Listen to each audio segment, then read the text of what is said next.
যে কাৰ্যক্ৰম সেই কাৰ্যক্ৰম শুৰু হচ্ছে।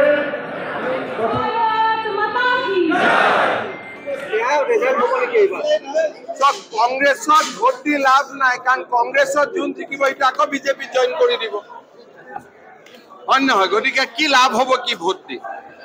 কংগ্ৰেছে এইবাৰ সিট পাব নেকি? সিট পোৱা নোপোৱা দূৰৰ কথা, কংগ্ৰেছ কেণ্ডিডেটটো কংগ্ৰেছত থাকিব নে নাই সেইটো ডাঙৰ কথা। তেওঁৰ পৰা আগতটো সুধিব লাগিব যে আপুনি কংগ্ৰেছত থাকিব নে নাই। এতিয়াতো কোনো মানুহ কংগ্ৰেছতে থাকিব নোখোজে, চব গুচি আহিব খোজে।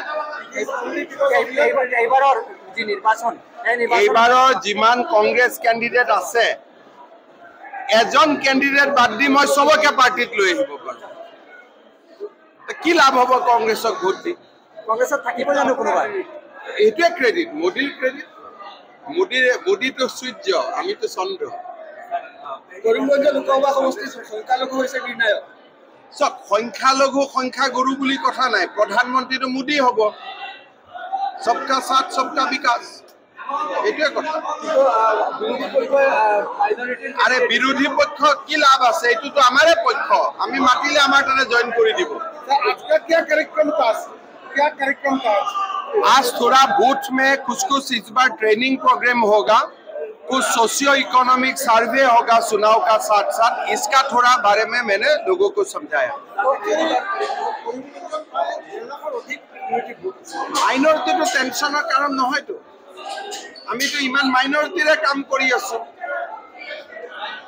আজি প্ৰথমবাৰ মাইনৰিটি লৰাই বিনা টকা চাকৰি পাই আছে, আগত কেতিয়াবা পাইছিল নেকি কংগ্ৰেছৰ দিনত? আজি যিমান হাজাৰ হাজাৰ মাইনৰিটি ল'ৰা চাকৰি হৈছে, কোনোবা 1 টকা ঘোষ দিছে নেকি? আজি মানুহৰ ঘৰত অৰুণোদয় আহি আছে, কি মাইনৰিটি ঘৰত অহা নাই নেকি? গতিকে মাইনৰিটিয়ে ভোট নিদিব কিয়? সব দিব। এইবাৰ আপুনি কৈছে নগাঁও আৰু কৰিমগঞ্জ সেইটো জিকিব 100%।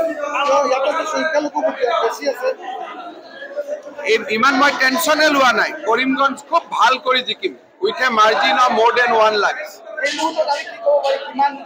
এইবাৰ খুব ভাল কৰি কৰিমগঞ্জত কৃপানাথ মালা ইলেকশ্যন জিকিব। কংগ্ৰেছ, UDF, বিজেপি সব মোদীক ভোট দিব। 100%।